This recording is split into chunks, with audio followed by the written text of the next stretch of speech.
പിതാവിൻ്റെയും പുത്രൻ്റെയും പരിശുദ്ധാത്മാവിൻ്റെയും നാമത്തിൽ ആമേൻ. ഈശോയിൽ ഏറ്റവും സ്നേഹമുള്ള സഹോദരങ്ങളെ, നമ്മൾ ഇന്ന് മനസ്സിലാക്കാനായിട്ട് പോകുന്നത് മർക്കോസിൻ്റെ സുവിശേഷം 2-ാം അധ്യായത്തിൻ്റെ 18 മുതൽ 22 വരെയുള്ള വാക്യങ്ങളാണ്. ഇത് വളരെ ഗഹനമായ ആശയങ്ങൾ ഉൾക്കൊള്ളുന്ന ഒരു ഭാഗമാണ്. ഒത്തിരി കാര്യങ്ങൾ നമുക്കിതിൽ നിന്ന് മനസ്സിലാക്കാനുണ്ട്. നമുക്കിത് വേഗം കർത്താവിൻ്റെ കൃപയിൽ ആശ്രയിച്ചുകൊണ്ട് ഈ ഭാഗത്തിൻ്റെ അർത്ഥം മനസ്സിലാക്കാനായിട്ട് പരിശ്രമിക്കാം. ഞാനത് വായിക്കാം. മർക്കോസിൻ്റെ സുവിശേഷം 2-ാമത്തെ അധ്യായത്തിൻ്റെ 18 മുതൽ 22 വരെ.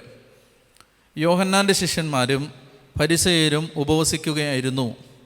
ആളുകൾ വന്ന് യേശുവിനോട് ചോദിച്ചു, യോഹന്നാൻ്റെയും ഫരിസേയരുടെയും ശിഷ്യന്മാർ ഉപവസിക്കുകയും നിൻ്റെ ശിഷ്യന്മാർ ഉപവസിക്കാതിരിക്കുകയും ചെയ്യുന്നത് എന്തുകൊണ്ട്? യേശു പറഞ്ഞു, മണവാളൻ കൂടെയുള്ളപ്പോൾ മണവറത്തോഴർക്ക് ഉപവസിക്കാൻ സാധിക്കുമോ? മണവാളൻ കൂടെയുള്ളിടത്തോളം കാലം അവർക്ക് ഉപവസിക്കാനാവില്ല. മണവാളൻ അവരിൽ നിന്ന് അകറ്റപ്പെടുന്ന കാലം വരും, അന്നവർ ഉപവസിക്കും. ആരും പഴയ വസ്ത്രത്തിൽ പുതിയ കഷണം തുന്നിപ്പിടിപ്പിക്കാറില്ല. അങ്ങനെ ചെയ്താൽ തുന്നിച്ചേർത്ത കഷണം അതിൽ നിന്ന് കീറിപ്പോരുകയും കീറൽ വലുതാവുകയും ചെയ്യും. ആരും പുതിയ വീഞ്ഞ് പഴയ തോൽക്കുടങ്ങളിൽ ഒഴിച്ചു വെക്കാറില്ല.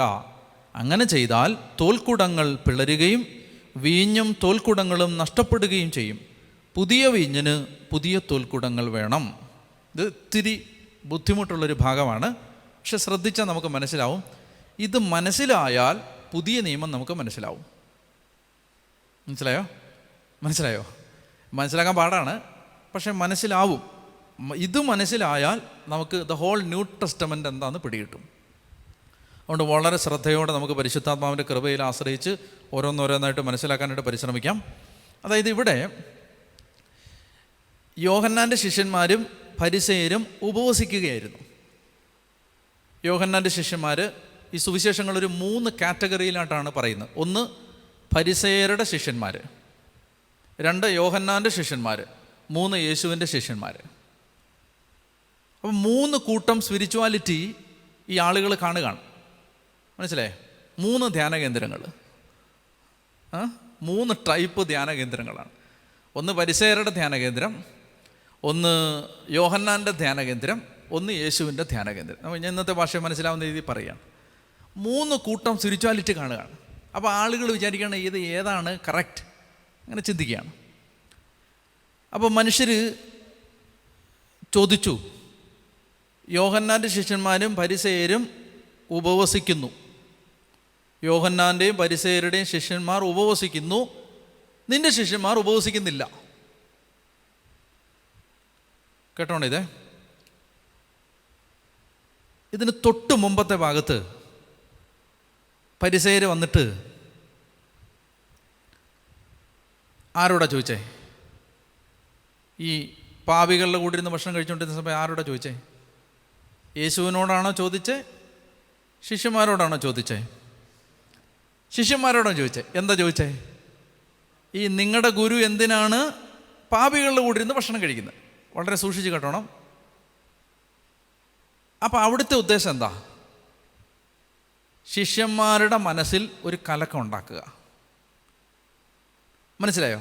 നിങ്ങൾ അനുഗമിക്കുന്നത് ഒരു നല്ല ഗുരുവിനെ അല്ല. കണ്ടോ? ഒരു ഡൗട്ട് ഉണ്ടാക്കുകയാണ്. ഇത് വളരെ സൂക്ഷിച്ച് കേട്ടോണം. ഇത് ഈ കാലഘട്ടത്തിൽ നടക്കും ഇത്.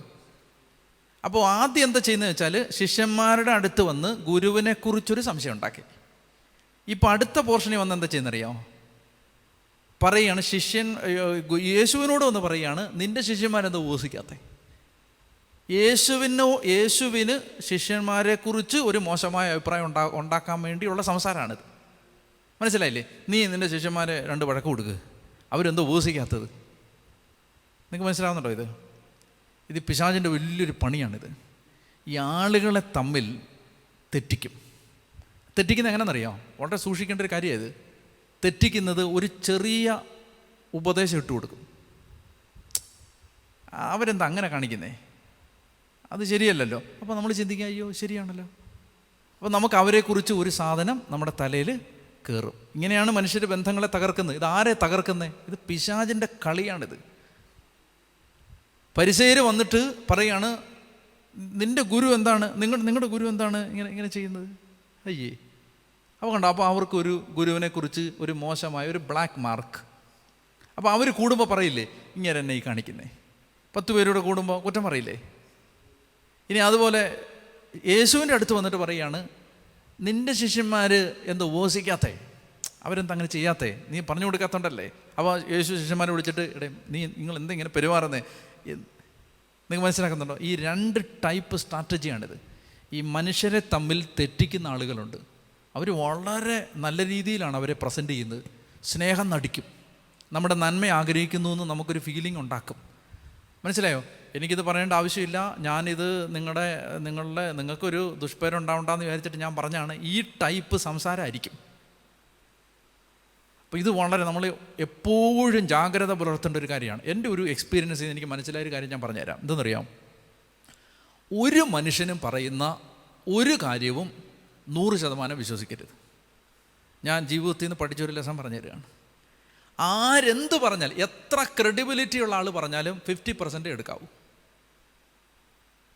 അത് കൂടുതൽ എടുക്കരുത്. കാരണം എന്തെന്നറിയാമോ? എന്ത് കാര്യം ആര് പറഞ്ഞാലും അവരവരുടെ ഒരു കോൺട്രിബ്യൂഷൻ അതിനകത്ത് ഇടുന്നുണ്ട്.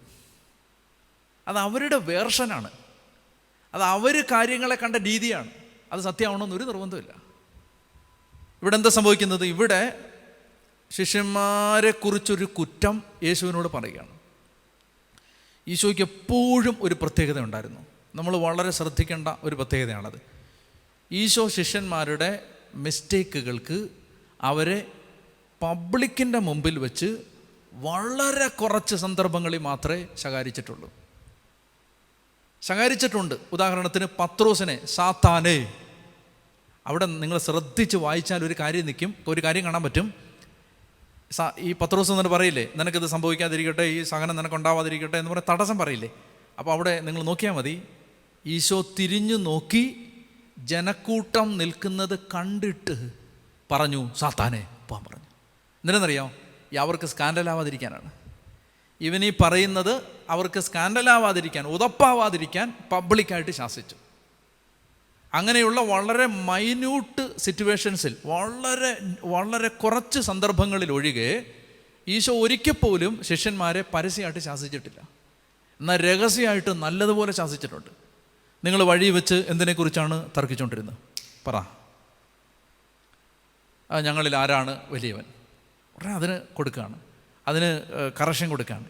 അതായത് കർത്താവ് എപ്പോഴും തൻ്റെ കൂടെയുള്ളവരെ മറ്റുള്ളവരുടെ മുമ്പിൽ വെച്ച് അപഹാസ്യരാക്കാൻ ഇഷ്ടപ്പെട്ട ഒരാളല്ല. ഒരു 3 ഇൻസ്റ്റൻസ് നമുക്ക് കാണാൻ പറ്റും ബൈബിളിൽ. പബ്ലിക്ക് വന്നിട്ട് ശിഷ്യന്മാരെക്കുറിച്ച് കുറ്റം പറയുമ്പോൾ കർത്താവ് ശിഷ്യന്മാരെ ഡിഫെൻഡ് ചെയ്യും.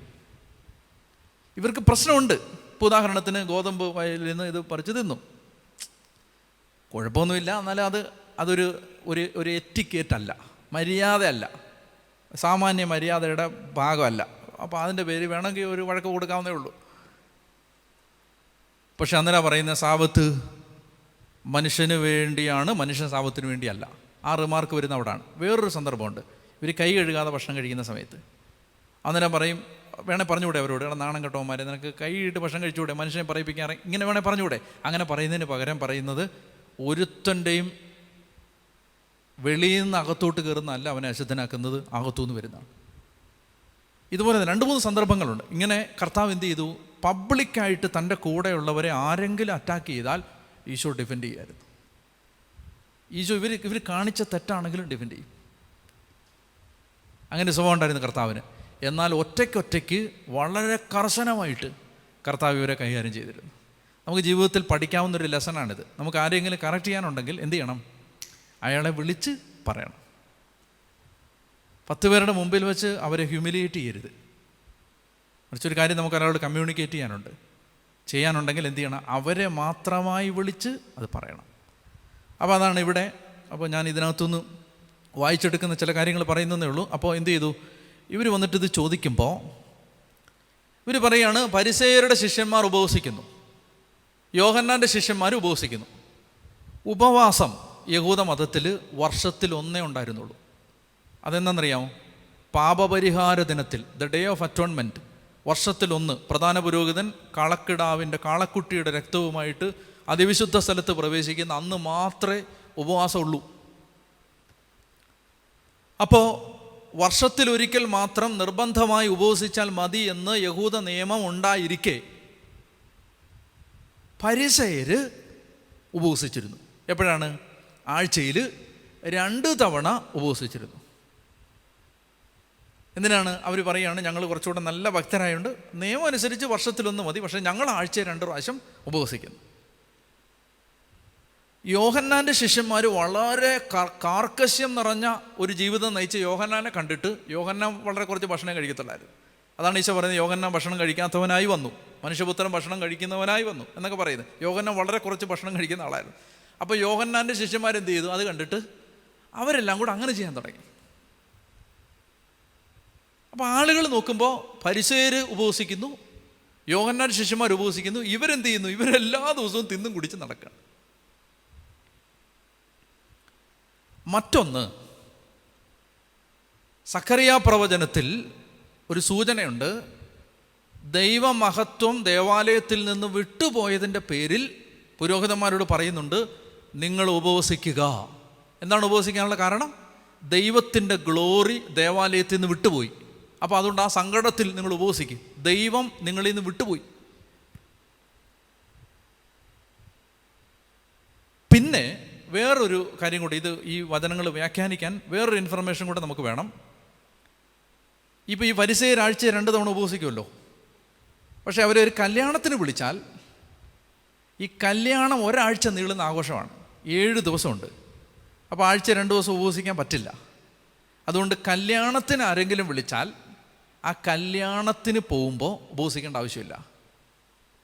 ഈ 2 ഇൻഫർമേഷൻ മനസ്സിൽ വെച്ചിരിക്കണം ഈ വചനം വ്യാഖ്യാനിക്കാൻ വേണ്ടി. എന്താണ്? ഒന്ന്, ഫരിസേയർ ഉപവസിച്ചിരുന്ന, യേശുവിൻ്റെ കാലത്ത് യഹൂദർ ഉപവസിച്ചിരുന്നത് ദേവാലയത്തിൽ നിന്ന് ദൈവമഹത്വം. അപ്പോൾ അവർ ജീവിച്ചിരുന്ന കാലത്തുണ്ടായിരുന്ന ജെറുസലേം ദേവാലയത്തിൽ അതിവിശുദ്ധ സ്ഥലത്ത് അത് എംറ്റിയാണ്, ഒന്നുമില്ല. വാഗ്ദാന പേടകയില്ല, അഹരോൻ്റെ തളിർത്ത വടിയില്ല, മന്ന ഇല്ല, ഒന്നുമില്ല. അതെല്ലാം നഷ്ടപ്പെട്ടു പോയി. അപ്പോൾ ദേവാലയം എന്ന് പറഞ്ഞാൽ ശരിക്കും ഒരു കെട്ടിടമേ ഉള്ളൂ. കർത്താവിൻ്റെ ഗ്ലോറി ഇല്ല എന്നവർക്കറിയാം. അതുകൊണ്ട് ഈ ദൈവമഹത്വം ദേവാലയത്തിൽ നിന്ന് വിട്ടുപോയി എന്ന ചിന്തയിൽ അവർ ഉപവസിച്ചിരുന്നു. മറ്റൊന്ന്, വിവാഹത്തിന് പോകുമ്പോൾ അവർ ഉപവസിക്കാതിരുന്നു. ഈ 2 ഇൻഫർമേഷൻ തലയിൽ വെച്ചിരിക്കുക. ഇത് കർത്താവ് പറയുന്ന മനസ്സിലാണെങ്കിൽ നമുക്ക് ഈ കാര്യങ്ങൾ മനസ്സിലായിരിക്കണം. അപ്പോൾ എന്ത് ചെയ്തു? ഈ ചോദ്യം ചോദിക്കുമ്പോൾ ഈശോ പറയുകയാണ്, മണവാളൻ കൂടെയുള്ളപ്പോൾ മണവറത്തോഴർക്ക് ഉപവസിക്കാൻ സാധിക്കുമോ? നിങ്ങൾ എന്തിനാണ് ഉപവസിക്കുന്നത്? ദൈവം വിട്ടുപോയെന്ന് പറഞ്ഞല്ലേ? ദൈവം ഇവിടെ നിൽക്കുകയാണ്, പിന്നെന്തിനാണ് എൻ്റെ കൂടെയുള്ളവർ ഉപവസിക്കുന്നത്? ഇതാണ് ഈശോയുടെ ഒരു ആർഗ്യുമെൻറ്റ്. നിങ്ങൾ ഉപവസിക്കുന്നത് ദേവാലയത്തിൽ നിന്ന് ദൈവമഹത്വം വിട്ടുപോയെന്ന് പറഞ്ഞല്ലേ? ആ വിട്ടുപോയി എന്ന് നിങ്ങളുടെ പ്രവാചകന്മാർ വിലപിച്ച ദൈവമഹത്വം ഒരു മനുഷ്യരൂപമെടുത്ത് ഇതാ ഇവിടെ നിൽക്കുന്നു. അപ്പോൾ എൻ്റെ കൂടെ നിൽക്കുന്നവരെന്തിനാണ് ഉപവസിക്കുന്നത്? അവരുപവസിക്കും. എപ്പോഴാണ്? ഞാൻ അവരിൽ നിന്ന് എടുക്കപ്പെടുമ്പോൾ. ഉപവാസം വേണ്ടെന്നല്ല പറയുന്നത്. ശരിക്കും പറഞ്ഞാൽ ഈ പുതിയ നിയമത്തിൽ നമ്മൾ ഉപവസിക്കുന്നത് എന്തിനാണ്? അതാണ് നമ്മൾ അഡ്രസ്സ് ചെയ്യേണ്ട പ്രധാനപ്പെട്ടൊരു ചോദ്യം. പഴയ നിയമത്തിൽ ആളുകൾ ഉപവസിച്ചുകൊണ്ടിരുന്നത് ദൈവത്തെ സന്തോഷിപ്പിക്കാൻ വേണ്ടിയിട്ടാണ്. പുതിയ നിയമത്തിൽ ഉപവസിക്കുന്നത് എന്തിനാണെന്നറിയാമോ? ദൈവം നമ്മുടെ അകത്തുണ്ട് എന്ന സന്തോഷത്തിലാണ്. വ്യത്യാസമുണ്ട്. ഇത് എനിക്കറിയാൻ പാടില്ല ഇതെങ്ങനെ പറഞ്ഞ് മനസ്സിലാക്കണമെന്ന്. 2 രണ്ടാണ്. ദൈവത്തിനു വേണ്ടി എന്തെങ്കിലും ചെയ്യുന്നതല്ല ആത്മീയത. ദൈവം നമ്മളിലിരുന്ന് അവൻ്റെ പ്രവൃത്തി ചെയ്യുന്നതാണ് ആത്മീയത. 2 രണ്ടാണ്. നമ്മൾ ദൈവത്തിനു വേണ്ടി എന്തോ ചെയ്യുന്നതല്ല സ്പിരിച്വാലിറ്റി.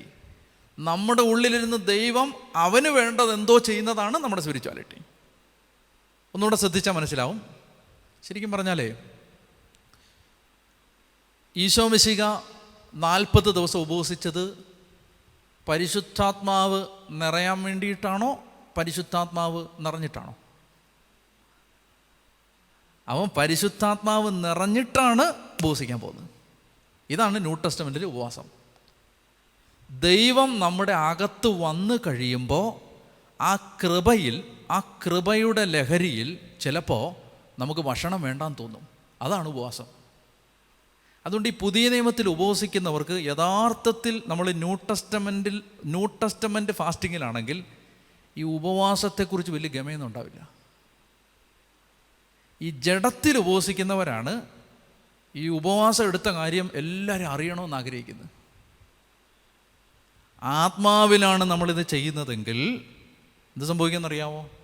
ആത്മാവിൽ ചെയ്യുന്ന ഒരു കാര്യത്തിന് നമുക്ക് ഒരു അഹന്ത ഉണ്ടാവില്ല. എല്ലാം ദൈവം ചെയ്തതായതുകൊണ്ട്, അത് കൃപ ചെയ്തതായതുകൊണ്ട് അഹങ്കാരം ഉണ്ടാവില്ല. ജഡത്തിൽ ചെയ്തതിനെല്ലാം നമ്മൾ കണക്ക് വെക്കും. ആത്മാവ് ചെയ്തതിനൊന്നും നമ്മുടെ ഓർമ്മയിൽ പോലും ഉണ്ടാവില്ല. മനുഷ്യർ വന്നിട്ട് പറയുമ്പോഴായിരിക്കും ചിലപ്പോൾ നമ്മൾ ഓർക്കുന്നത് എന്താണ്, നമ്മളങ്ങനെ ചെയ്തിട്ടുണ്ടെന്ന്. വലിയ വ്യത്യാസമാണത്. എനിക്കറിയില്ല, ഒരുപാട് നമ്മൾ ക്രോസ് ചെയ്യേണ്ട വലിയൊരു ദൂരമാണിത്. നമ്മൾ ചെല്ലേണ്ട വലിയൊരു ദൂരമാണ്. നമുക്കിത് നമ്മളെപ്പോഴും വിചാരിച്ച് വെച്ചിരിക്കുന്നത് എന്താണ്, നമ്മളെന്തോ ഇങ്ങനെ കർത്താവിന് വേണ്ടി ചെയ്യുന്നു, നമ്മളങ്ങനെ ചെയ്യുന്നു, ഇങ്ങനെ ചെയ്യുന്നു. ഒന്നുമല്ല, ദൈവം ചെയ്യുന്നതാണിത്. അതാ പൗലോസ് പറയുന്നത്, ഞാനല്ല, കൃപയാണ് അധ്വാനിച്ചത്, എന്നിലുള്ള ദൈവകൃപയാണ് അധ്വാനിച്ചത്. അപ്പോൾ പുതിയ നിയമത്തിൻ്റെ ഉപവാസം എന്ന് പറയുന്നത് എന്താണെന്നറിയാമോ? ഈ കർത്താവ് നമ്മളിലുണ്ട്, പരിശുദ്ധാത്മാവ് നമ്മളിലുണ്ട്. ഉപവാസം മാത്രമല്ല, എന്ത് പരിത്യാഗ പ്രവൃത്തി നമ്മൾ ചെയ്താലും. ഇപ്പം നമ്മൾ ഒരാൾക്ക് 10,000 രൂപ കൊടുക്കുന്നു.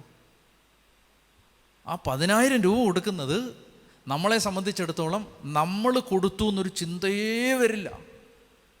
കർത്താവ് കൊടുത്തു. അപ്പോൾ അതെല്ലാം ചെയ്യുന്നത്. ഇനി വേറൊരു കാര്യം കൊണ്ടുണ്ട്, ഈ 10,000 കൊടുത്തതിൻ്റെ പേരിൽ ദൈവം എന്നോട് പ്രസാദിക്കുമെന്ന് നമ്മൾ ചിന്തിക്കത്തുമില്ല.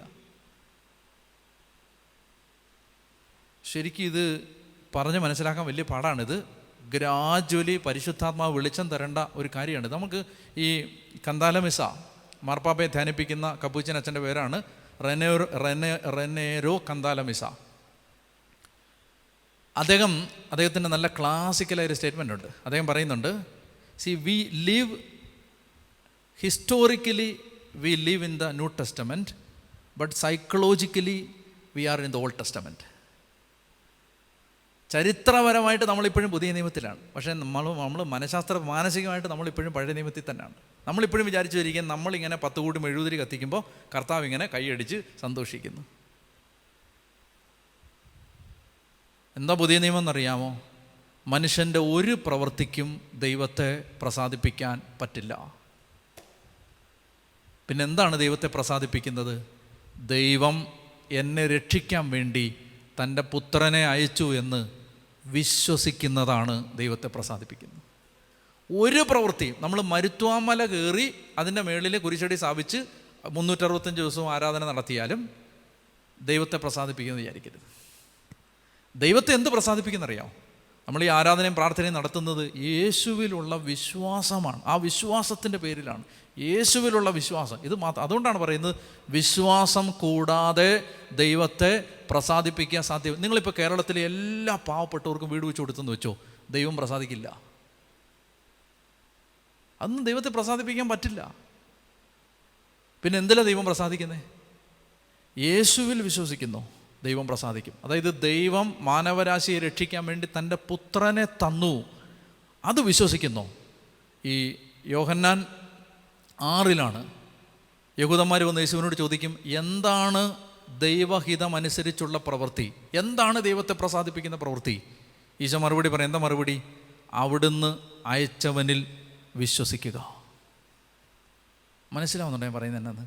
അതായത് ഇത് ഇത്തിരി പാടാണിത്, പക്ഷേ ഇത് ഗ്രാജ്വലി മനസ്സിലായാൽ നമുക്ക് പുതിയ നിയമം മനസ്സിലാവും. അപ്പോൾ എന്തെന്നറിയാം, നമ്മൾ എന്തെല്ലാം ചെയ്തെന്ന് പറഞ്ഞാലും ആ ചെയ്യുന്നതിനെക്കുറിച്ച്, ആ ചെയ്യുന്നത് കൊണ്ടൊന്നും ദൈവം സവാഷ് എന്ന് പറയത്തില്ല, നമുക്ക് മനസ്സിലാവും. അപ്പോഴും നമ്മൾ പാവിയാന്ന് നമുക്ക് മനസ്സിലാവും. അപ്പോഴും കർത്താവിൻ്റെ കൃപയുണ്ടെങ്കിൽ മാത്രമേ നമ്മൾ രക്ഷപ്പെടൂ നമുക്ക് മനസ്സിലാവും.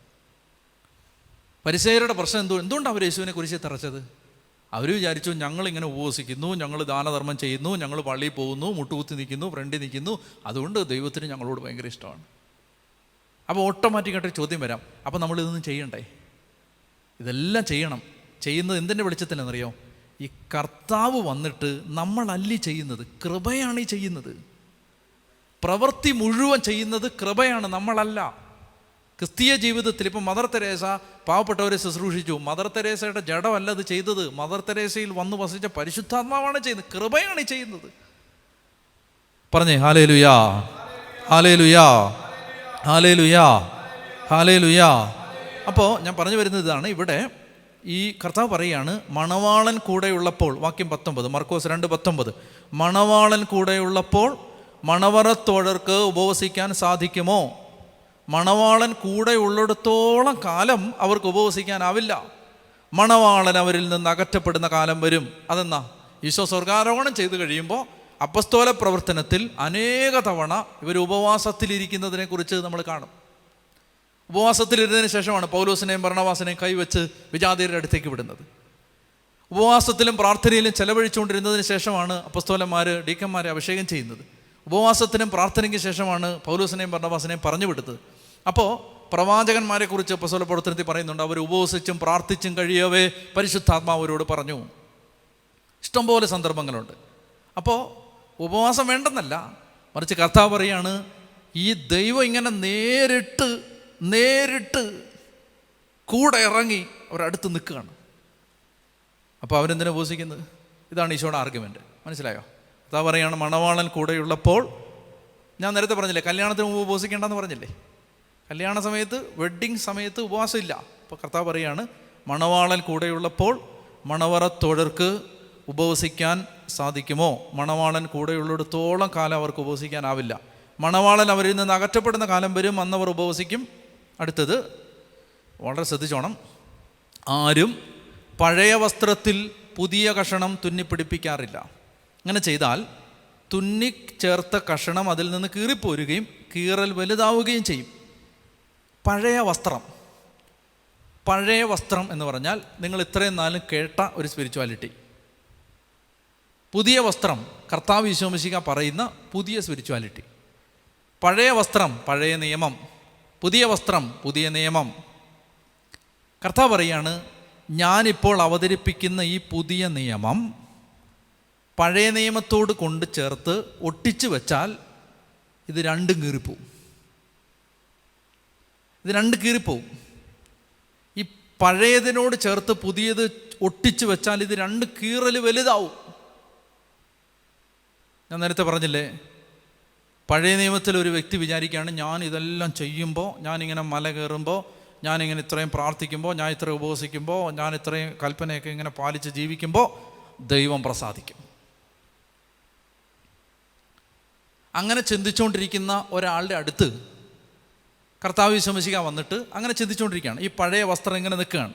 അതിനകത്തോട്ട് ഈശോ മിശിഹാ വന്നിട്ട് ഒരു 5-6 പ്രബോധനം, നിന്നെപ്പോലെ നിൻ്റെ അയൽക്കാരനെ സ്നേഹിക്കുക, അതിന് ചോദിക്കുന്നവന് കൊടുക്കുക, ഇതെല്ലാം കൂടെ ചേർത്ത് ഇതിനകത്തോട്ട് ചേർത്ത് തയ്ച്ചു വെച്ചാൽ ശരിയാവില്ല എന്ന കർത്താവ് പറയുന്നത്. അതിനെന്ത് ചെയ്യണം? ഇത് കംപ്ലീറ്റ് മാറ്റിയിട്ട് എന്ത് ചെയ്യണം? പുതിയ വസ്ത്രം, മുഴുവൻ പുതിയ വസ്ത്രമാണ്. ക്രിസ്തുവിലായിരിക്കുന്നവൻ പുതിയ സൃഷ്ടിയാണ്, മൊത്തം പുതിയതാവുകയാണ്. അടുത്ത ഉദാഹരണം പറയുമ്പോൾ കുറച്ചുകൂടെ ക്ലിയർ ആവും അത്. ആരും പുതിയ വീഞ്ഞ് പഴയ തോൽക്കുടങ്ങളിൽ ഒഴിച്ചു വെക്കാറില്ല. അങ്ങനെ ചെയ്താൽ തോൽക്കുടങ്ങൾ പിളരുകയും വീഞ്ഞും തോൽക്കുടങ്ങളും നഷ്ടപ്പെടുകയും ചെയ്യും. പുതിയ വീഞ്ഞിന് പുതിയ തോൽക്കുടം വേണം. എന്തെന്നറിയോ? ഈ വീഞ്ഞ് തോൽക്കുടത്തിൽ ഒഴിച്ചു വെച്ച് കഴിയുമ്പോൾ പുതിയൊരു തോൽക്കുടം, അതിനകത്ത് വീഞ്ഞെടുത്ത് ഒഴിച്ചു വെച്ചു. ഫെർമെൻറ്റേഷൻ നടക്കുമല്ലോ. നടക്കുമ്പോൾ ഈ തോൽക്കുടം എക്സ്പാൻഡ് ചെയ്യും, തോൽക്കുടം വലുതായിട്ട് ഇത് മാക്സിമം ഈ വീഞ്ഞ് അകത്ത് അതിൻ്റെ ഫെർമെൻറ്റേഷൻ നടന്നുകൊണ്ടിരിക്കുന്ന സമയത്ത് മാക്സിമം ഈ തോൽക്കുടം ഇങ്ങനെ വലുതാവും, എക്സ്പാൻഡ് ചെയ്യും. മാക്സിമം വലുതായി അതിനകത്ത് വീഞ്ഞിരിക്കുകയാണ്. ഇനി ആ വീഞ്ഞ് തീർന്നു കഴിയുമ്പോൾ പുതിയ വീഞ്ഞ് കൊണ്ടുവന്ന് ഈ പഴയ തോൽക്കുടത്തിൽ ഒഴിച്ചാൽ എന്താ പ്രശ്നം? ഇത് ഈ ബലൂൺ മാക്സിമം വീർപ്പിച്ച് വെച്ചിരിക്കുന്ന പോലാണ്. ഇനി വീർപ്പിച്ച് അത് പൊട്ടും. ഓൾറെഡി ഇത് എക്സ്പാൻഡ് ആയിട്ടിരിക്കുകയല്ലേ, ഓൾറെഡി ഇതിങ്ങനെ വലുതായിട്ടിരിക്കുകയാണ് ഈ തോൽക്കുടം. അതിനകത്തോട്ട് വീണ്ടും ഫെർമെൻറ്റേഷന് വിധേയമാവേണ്ട പുതിയ വീഞ്ഞ് കൊണ്ടുപോയി ഒഴിച്ചു വെച്ചാൽ വീണ്ടും ഫെർമെൻറ്റേഷൻ നടക്കുമ്പോൾ വീണ്ടും എക്സ്പാൻഡ് ചെയ്യുമ്പോൾ കുടം പൊട്ടിപ്പോവും.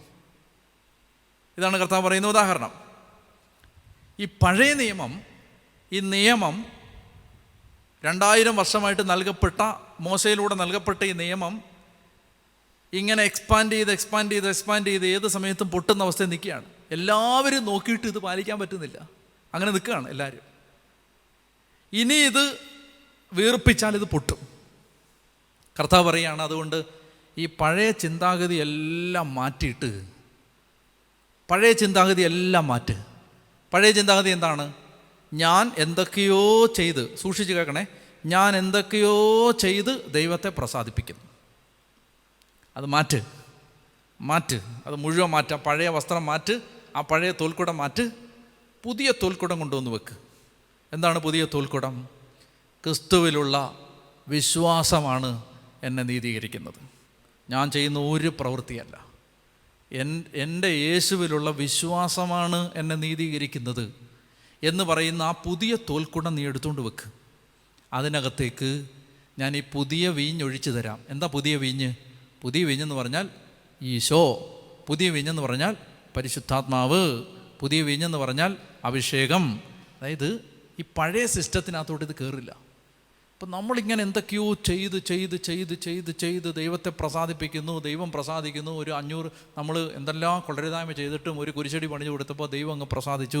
10 പേർക്ക് കിറ്റ് കൊടുത്തോടനെ ദൈവം അങ്ങ് പ്രസാദിച്ചു. ഇതാണ് ഓൾഡ് ടെസ്റ്റമെൻറ്റ്. എല്ലാ ലോകമതങ്ങളും പറയുന്നത് നിങ്ങൾ എന്തെങ്കിലുമൊക്കെ സൽപ്രവൃത്തികൾ ചെയ്ത് ദൈവത്തെ പ്രസാദിപ്പിക്കുക, അപ്പോൾ ദൈവം നിങ്ങൾക്ക് അനുഗ്രഹം തരും.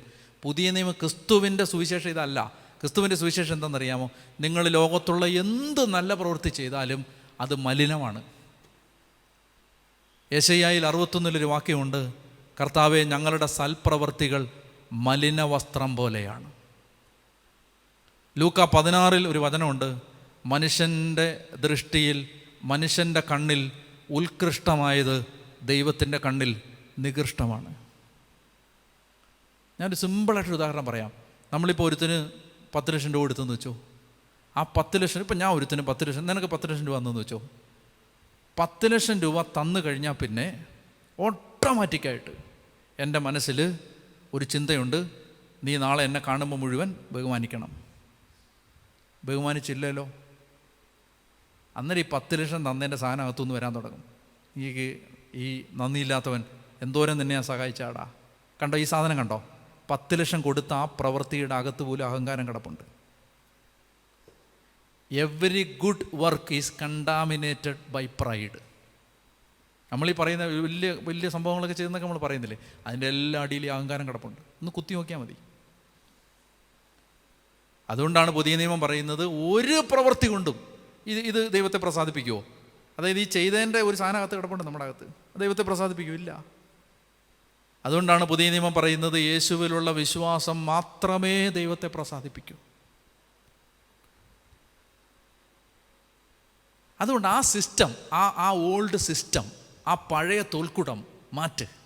നിങ്ങളിപ്പോൾ ഞാൻ എന്താ ഉപവസിക്കാത്ത, എന്താ നിങ്ങൾ പ്രാർത്ഥിക്കാത്ത, എന്താ നിങ്ങൾ 15 മിനിറ്റൂടെ മുട്ടുകുത്താത്ത എന്നും ചോദിക്കാതെ ദൈവം ജീവനോടെ ഇറങ്ങി വന്ന് നിൽക്കുകയാണ്. ഇതൊന്ന് അംഗീകരിക്കുക. അതാണ് പുതിയ തോൽക്കുടം. ഇതൊന്ന് അംഗീകരിക്കുക. ഈശോ നിൻ്റെ രക്ഷയ്ക്ക് വേണ്ടി ഇറങ്ങി വന്നു. ഈശോ നമ്മുടെ കൂടെ ഉണ്ട്. നീ അതൊന്ന് വിശ്വസിക്ക്. നീ ചെയ്യുന്ന ഒരു പ്രവൃത്തിയല്ല, യേശുവാണ് എന്നെ രക്ഷിക്കുന്നത് എന്ന് നീ ഒന്ന് വിശ്വസിക്ക്. ഒരു മനുഷ്യനും നീതിമാനല്ല. നമ്മൾ സ്വർഗത്തിൽ പോകണമെങ്കിൽ കർത്താവ് നമ്മളെ സഹായിച്ചാലേ പറ്റൂ. നീ ഇത് വിശ്വസിക്ക്. സ്വർഗത്തിൽ പോകാൻ 100-ൽ 100 വേണം കേട്ടോ. 100-ൽ 100. ഈ മനുഷ്യന് ഈ ജഡത്തിൽ 100-100 കിട്ടുമോ? പറ. 100-ൽ 100 മാർക്ക് വേണം സ്വർഗത്തിൽ പോകാൻ. ഈ ജഡം കൊണ്ട് 100-ൽ 100 വാങ്ങിക്കാൻ പറ്റുമോ? മനസ്സിലായോ? വലിയ 50,000 പേർക്ക് വീട് വെച്ച് കൊടുത്തവൻ്റെ അകത്ത് കിടക്കുന്ന സാധനം ഞാനീ പറയുന്നത്. 100-100 കിട്ടില്ല. അപ്പോൾ സ്വർഗത്തിൽ പോകണമെങ്കിൽ, നീതീകരിക്കപ്പെടണമെങ്കിൽ എന്ത് ചെയ്യണം? ആരെങ്കിലും ഒരാൾ നമ്മളെ കൊണ്ടുപോകണം. ആ കൊണ്ടുപോകുന്ന ആരാ? യേശു. അവനിൽ വിശ്വസിക്ക്. അതാണ് പുതിയ നിയമം പറയുന്നത്, പുത്രനിൽ വിശ്വസിക്കുന്നവൻ നീതീകരിക്കപ്പെടും. അപ്പോൾ ഓട്ടോമാറ്റിക് ഉടനെ ചോദ്യം വരും, അപ്പോൾ പ്രവൃത്തി വേണ്ടേ? പ്രവൃത്തി വേണം. പ്രവൃത്തി എന്തിനാണെന്നറിയോ? ഈ നീതീകരിക്കപ്പെട്ടവൻ പ്രവർത്തിക്കും. അതിനെയാണ് ഗലാത്യ ലേഖനം പറയുന്നത്, സ്നേഹത്തിലൂടെ പ്രവർത്തന നിരതമായ വിശ്വാസം.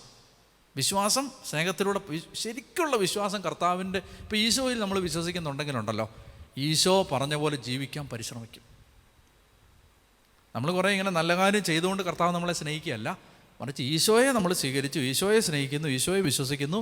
ഓട്ടോമാറ്റിക്കായിട്ട് നമ്മൾ ഭക്ഷണം ഇല്ലാത്തവന് കിറ്റ് വാങ്ങിച്ചു കൊടുക്കും. പക്ഷേ കിറ്റ് വാങ്ങിച്ചുകൊണ്ട് കൊടുത്തതിൻ്റെ പേര് ഒരു അഹങ്കാരം ഉണ്ടാവില്ല. പൗലോസ് പറഞ്ഞ പോലെ അഭിമാനം ഒറ്റ വിഷയത്തിലേ ഉള്ളൂ. ഏത് വിഷയത്തിലാണ്? അഭിമാനിക്കുന്നവൻ കർത്താവിൽ അഭിമാനിക്കട്ടെ. വേറെ ഒരു വിഷയത്തിലും നമുക്ക് അഭിമാനമില്ല. വേറെ ഒരു കാര്യത്തിലും നമുക്ക് അഹങ്കരിക്കാനുമില്ല, പ്രൈഡ് കാണിക്കാനുമില്ല. നമ്മൾ വലിയവരാണ് ഒന്നുമില്ല. ഒറ്റ വിഷയമുള്ളൂ, കർത്താവിനെ കിട്ടി, ഈശോയെ അറിയാൻ പറ്റി, ഈശോയെ സ്നേഹിക്കാൻ പറ്റി, ഈശോയെ ആരാധിക്കാൻ പറ്റി, യേശുവിനെക്കുറിച്ച് മനസ്സിലായി. You cannot mix the old testament and the New testament. അതുകൊണ്ട് പുതിയ വീഞ്ഞ് ഈശോയാണ്, ഈശോയുടെ ജീവനാണ്. അത് പരിശുദ്ധാത്മാവിലൂടെയും പരിശുദ്ധ കുർബാനയിലൂടെയും ലഭിക്കുന്ന ഈശോയുടെ ജീവനാണ്. അത് കിട്ടാൻ നമ്മൾ ഈ പുതിയ ഒരു കാഴ്ചപ്പാടിലേക്ക് വരണമെന്നാണ് ഈശോ പറയുന്നത്. അല്ലാതെ നിങ്ങൾ കുറച്ചുകൂടെ ഉപവസിക്കുക, കുറച്ചുകൂടെ മുട്ടയെ കുത്തി നിൽക്കുക, കുറച്ചുകൂടെ കുപ്പിച്ചിൽ വിരിച്ചിട്ട് അതിൻ്റെ പുറത്ത് നിൽക്കുക, ഇങ്ങനൊന്നും പറഞ്ഞിട്ട് കാര്യമില്ലെന്നല്ല. അതിനൊക്കെ വിലയുണ്ട്. എപ്പോഴാണ്? യേശുവിലുള്ള വിശ്വാസത്തിന് ശേഷം ചെയ്യുന്ന പ്രവൃത്തിക്ക് വിലയുണ്ട്.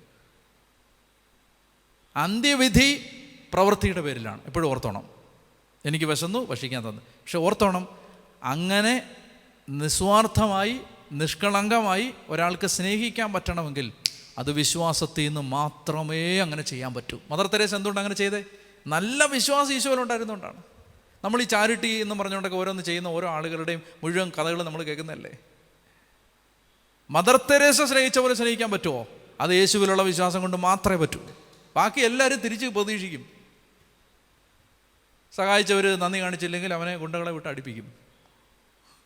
10 കിലോ അരി വാങ്ങിച്ചിട്ട് അവനെ 10 കൊല്ലം കട്ടിലെ തളർത്തിയിടും.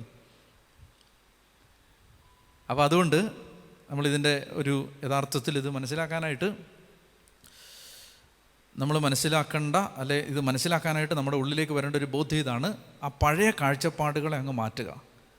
അപ്പോൾ ഇത് ശരിക്കും നിങ്ങൾക്ക് കൂടുതൽ അറിയാൻ താല്പര്യമുണ്ടെങ്കിൽ ഞാൻ നിങ്ങളെ ഉപദേശിക്കുന്നത് റോമാലേഖനം വായിക്കുക, ഗലാത്യ ലേഖനം വായിക്കുക, എഫേസോസ് ലേഖനം വായിക്കുക. എന്നിട്ട് ഇത് കൂടുതൽ വ്യക്തമാവും. യേശുവിലുള്ള വിശ്വാസമാണ് ഒരുവനെ നീതീകരിക്കുന്നത്.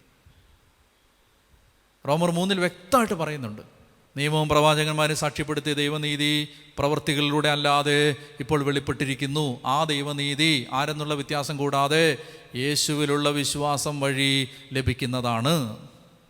പ്രവൃത്തികൾ കൂടാതെ തന്നെ മനുഷ്യനെ നീതീകരിക്കുന്നുള്ള വിശ്വാസം അവന് നീതിയായി പരിഗണിക്കപ്പെട്ടു. റോമാലേഖനം 3, 4 എല്ലാം വായിച്ചു നോക്കിയോ. ഇതെല്ലാം പ്രവൃത്തിയല്ല, വിശ്വാസം. പ്രവൃത്തി വേണ്ടേ? വേണം. എപ്പോഴാണ്? വിശ്വാസത്തിൽ നിന്ന് പ്രവൃത്തി ഉണ്ടാവും. മദർ തെരേസയ്ക്ക് പ്രവൃത്തി ഉണ്ടായില്ലേ? ഉണ്ടായി.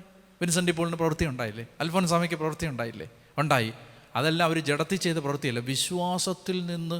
കർത്താവിന് വേണ്ടി എന്ത് സഹിക്കാൻ രക്തസാക്ഷികൾ തയ്യാറാവുന്നില്ലേ? അത് അവരുടെ ജഡത്തിൽ ചെയ്യുന്ന ഒരു പ്രവൃത്തിയാണോ? അല്ല, വിശ്വാസത്തിൽ നിന്ന് വരുന്നതാണ്. വിശ്വസിക്കുന്നത് കൊണ്ട് എന്തും സഹിക്കും.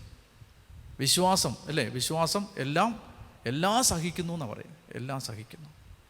കണ്ണുകളടച്ച് പ്രാർത്ഥിക്കാം. കർത്താവേ, പുതിയ നിയമം ആഴമായി മനസ്സിലാക്കാൻ കർത്താവിൻ്റെ കൃപ ഞങ്ങളെ സഹായിക്കണമേ എന്ന് പ്രാർത്ഥിക്കുന്നു. കർത്താവേ, വചനം മനസ്സിലാക്കാൻ ഞങ്ങളുടെ ഹൃദയങ്ങൾ തുറന്നു തരണമേ. ആത്മാവിൻ്റെ പുതിയ മേഖലകൾ തുറന്നു തരണമേ. പരിശുദ്ധ അമ്മയുടെ മാധ്യസ്ഥം കൂടെ ഉണ്ടാവണമേ. പിതാവിൻ്റെയും പുത്രൻ്റെയും പരിശുദ്ധാത്മാവിൻ്റെയും നാമത്തിൽ ആമേൻ.